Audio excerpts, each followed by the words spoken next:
মাননীয় প্রধানমন্ত্রীও যেন আমার ছেলের জন্য সহযোগিতার হাতখান বাড়ান দয়ার নজরে যায়। থেকে অবশ আমার নাভি থেকে নিচ পর্যন্ত অবশ সম্পূর্ণ। অর্থাৎ যে পেটর নাভি আছে, পেটর নাভি থেকে পাওয়ার নিচ পর্যন্ত অবশ।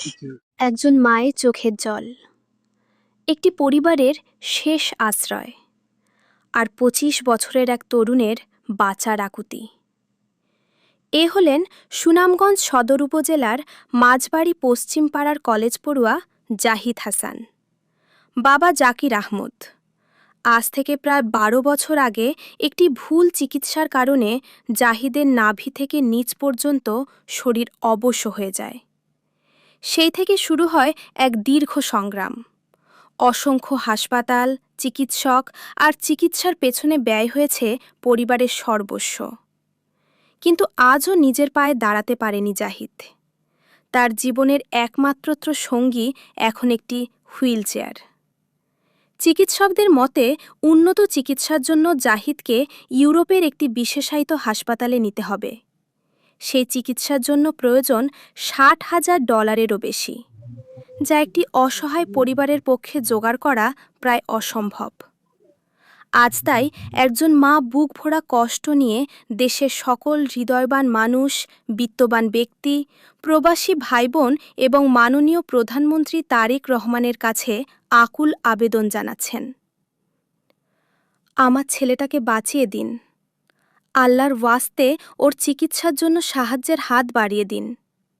আমি শুধু চাই আমার ছেলে আবার নিজের পায়ে দাঁড়াক। আপনার সামান্য সহযোগিতাও হয়তো ফিরিয়ে দিতে পারে একটি তরুণের স্বপ্ন, একটি মায়ের হাসি এবং একটি পরিবারের নতুন জীবন। আপনি যদি আর্থিকভাবে সাহায্য করতে না পারেন, তাহলে অন্তত এই ভিডিওটি শেয়ার করুন। আপনার একটি শেয়ার হয়তো পৌঁছে দিতে পারে জাহিদের আর্তনাদ কোনো দয়ালু মানুষের কাছে। আসুন আমরা সবাই মিলে জাহিদ হাসানের পাশে দাঁড়াই। আল্লাহ যেন প্রতিটি দান ও সহযোগিতাকে কবুল করেন। আমিন। তো তার পাও নাই, এই যে পাই কোনো নাই, অনুভূতি নাই, কিচ্ছু নাই। এই যে রক্ত চলাচল তেমন করে না, শক্তি পায় না, যার কারণে পায়ের আঙ্গুলের নখ মইরা শেষ। পায়ের দেখো কি হলো ছুটে, সারা শরীর খালি হলো ছুটে। অত বড় বড় একটা বেরশুল আছে, তার পিছনে এখনো আছে বেরশুল। 2015 সালে ক্লাস 8 এ পড়তাম, তখন হাতুড়িটা করে ভুল ওষুধ দিয়ে আমার নাভি থেকে নিচ পর্যন্ত অবশ হয়ে যায়, কি মেডিসিন ফ্যাক্টর যেটা ডেট ওভার ওষুধ। তারপরে উসমানী মেডিকেলে চিকিৎসা করে, উসমানী মেডিকেল থেকে চিকিৎসা করার পরে তারা আমাকে ঢাকা রেফার করে। ঢাকা রেফার করার পরে ঢাকা এখানে প্রায় 70 মাস ছিলাম ঢাকায় চিকিৎসা করছে। তারপর তারা ঢাকা কয় এটা রিহ্যাবিলিটেশন লাগবে, মানে ব্যায়াম লাগবে আর কি বেশি। আর তারপরে আমি সিলেট রুডারি মেডিকেল পঙ্গু হাসপাতাল, যেটা এখানে থাকার পর ওইখানে যে এই সাইফুদ্দিন স্যার তাই নিয়ে আমার করে, তাহলে আপনি মানে আমার আম্মার করে আর কি, তাই নিয়ে হয়ে দিয়েছেন যে আপনারা যদি ইন্ডিয়া যাইতে পারেন তাহলে চিকিৎসা কাজ হবে। তাহলে ওই 2016 সালে একবার ইন্ডিয়া যায়, নিজে যা আছে তা দিয়ে, তারপর 2019 সালে যায়। তারা 2019 সালে 2016 সালে দুইবার যাওয়ার পর ইন্ডিয়া, তারপর তারা চিকিৎসা নেয়, এখন বাইরের দেশে যাওয়া লাগে আর কি। এখন ওই বাইরের দেশে যাইতে হলে যে আমরা যা আছেন তা এখন তো আগে শেষ হয়ে গেছে। ওখানে মানে আমরা বিটা ছাড়া এইটাও যা আছে তাও না, আবার মানে সম্পদ প্রায় $1 কোটি মতো সম্পদ আমার তৈরি নষ্ট হয়েছে, কারণ আমরা এখন কিছুই নাই। এখন হচ্ছে ডাক্তারের আনুমানিক কইছে $60,000 লাগবে, আনুমানিক কইছে, এটা আরো বেশি লাগতে পারে, আরো বেশি লাগতে পারে। তাহলে আনুমানিক $60,000 লাগে, তাহলে $60,000 আমাদের মতো মানুষের সম্ভব না। তাই আমি সবার বিরুদ্ধে আবেদন করতেছি, অকুল নিবেদন করতেছি, যাতে আমারে দয়া করে আমার পাশে দাঁড়ান সবাই, আমার যে চিকিৎসার ব্যবস্থা করে দেন, যাতে আমি বাইরে দেশে যেতে পারি, চিকিৎসা করতে পারি, চিকিৎসা করে লেখাপড়া আমি 8-10 জনের মতো সবাই অবস্থায় ফিরে যেতে পারি, বা আমি আমার দেশের জন্য কিছু করতে পারি। যেহেতু লেখাপড়া করে আমি অবস্থা দেশে কিছু করার জন্য করে না। এটা আমার প্রস্তাব কেন কিছু বুঝি না আমি, ওই যার কারণ প্রস্তাবের লাইন এটা মানে আমার নাভি থেকে নিচ পর্যন্ত অবশ সম্পূর্ণ। অর্থাৎ যে পেটর নাভি আছে, পেটর নাভি থেকে পাওয়ার নিচ পর্যন্ত অবশ।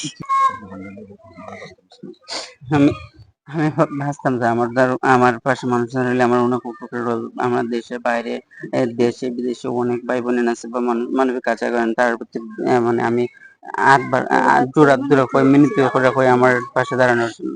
আপনি মূলত কিতা করতে পাইলা? আমি লেখাপড়া করতাম, আর এখন হচ্ছে টুকটাক কিছু কাজ করি, কাজ করলেও পড়ালেখা বলতে কি দা পড়াশোনা করছেন? আমি হচ্ছে বিবিএ অ্যাকাউন্টিং ডিপার্টমেন্ট 3rd ইয়ারে লেখাপড়া করছিলাম আমার সরকারি কলেজে। ওইখান থেকে এই আমার এসএসসি এসএসসি এইচএসসি সুনামগঞ্জ সরকারি কলেজে দিছি, যে এসএসসি দিছি সরকারি জুবিলি বিশ্ববিদ্যালয়, আর এখন এই বিবিএ পড়তেছি সুনামগঞ্জ সরকারি কলেজে। আপনার বিকাশ নাম্বার হোক আছেন? আমার বিকাশ নম্বর হচ্ছে 01794491902। এটা বিকাশ এবং নগদ নেই? জি, বিকাশ এবং নগদ। খান নাম এটা? এটা আমার নামে, জাহিদ হাসান নাম। আচ্ছা, এখন আমরা জানতে পারছিলাম যে আপনার সুনামগঞ্জ ইসলামী ব্যাংকও আপনার একটা অ্যাকাউন্ট আছে, হিসাব নাম্বার অ্যাকাউন্ট নাম্বার কইতে পারবানি? দেখে দেখে কইতে পারবানি আপনার আপনার নিয়ে আপনি নিজে কইবা? জি, এটা আমার ইসলাম ব্যাংকের অ্যাকাউন্ট নাম্বার হচ্ছে 8205022930278101। এটা আমার ইসলাম ব্যাংকের অ্যাকাউন্ট নাম্বার। সুনামগঞ্জ নেই? সুনামগঞ্জ ব্রাঞ্চ। আসসালামু আলাইকুম। মানবিক সাহায্য বলতে মানুষ তো মানুষের লাগে পাশে দাঁড়ায়। আমি একজন দুঃখিনী মা। আমার ছেলেটা আজকে 12 বছর ধরে অসুস্থ, যার কারণে আমার বিটা বাড়ি বলতে কিচ্ছুই নাই। শুধু আমার বাচ্চার জন্য, আমার বাচ্চার মুখে দিয়ে চাইয়া, আমার বাচ্চার মুখে দিয়ে চাইয়া সব হারাইছি, সব ত্যাগ করছি। এখন আমি শুধু আল্লাহর রাস্তায় সবার কাছে আমার বাচ্চার জন্য প্রাণ ভিক্ষা চাই। সবাই যদি দেশে বিদেশে যে দেখানো আছেন, যদি দয়া করে আমার বাচ্চার বাড়িতে সহানুভূতির হাত বাড়ান, ইনশাল্লাহ আমার বাচ্চাটা অসুস্থ হইব। আমি এখন দুঃখিনী মা, একটু শান্তি পাইব। দোষের উছিল্লা যদি আমার বাচ্চাটা সুস্থ হয়, আমি দুনিয়া আখিরাতে সবার কাছে কৃতজ্ঞ থাকবো।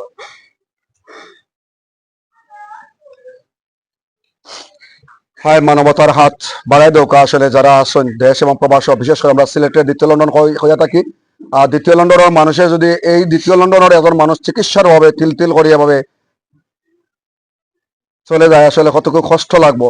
তো সর্বশেষ দেশ এবং প্রবাসের উদ্দেশ্যে কিতা হইবা যে সব আমরা দন্নাট্য ব্যক্তি হল আছেন দেশে বিদেশে সবার কাছে আমি ভিক্ষা চাই, আল্লাহর রাস্তায় ভিক্ষা চাই। মানুষ আল্লাহর কাছে, আমি আল্লাহর কাছে চাই, বান্দার কাছে চাই। সবাই দয়া করে আমার ছেলের জন্য দোয়া করবেন, আর দয়া করে সহযোগিতার হাতখান বাড়াইবেন। আমার মতো যেন আর ফের ছেলে এরকম অবস্থা হইল না।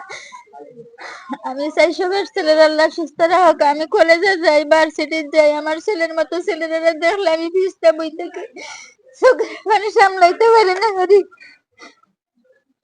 সবার পাশাপাশি মাননীয় প্রধান মন্ত্রীও যেন আমার ছেলের জন্য সহযোগিতার হাতখান বাড়ান, দয়ার নজরে চাই। আল্লাহ যেন তার উপরে রহমত নাজিল করেন। আমি এতটুকু দোয়া করি আল্লাহর কাছে। সুনামগঞ্জের এমপি সাহেবেরা যেন দৃষ্টি আকর্ষণ করেন আমার ছেলের প্রতি। সুনামগঞ্জের যত মান্যগণ্য ব্যক্তি আছেন, সিলেটের যত মান্যগণ্য ব্যক্তি আছেন, দেশে বিদেশের, বাংলাদেশের বাইরের যত ব্যক্তি আছেন, সবাই দয়া করে আমার ছেলের বাড়িতে রহমতের হাতখান বাড়াইয়ে। আমি আপনার কাছে দোয়া চাই, সাহায্য চাই।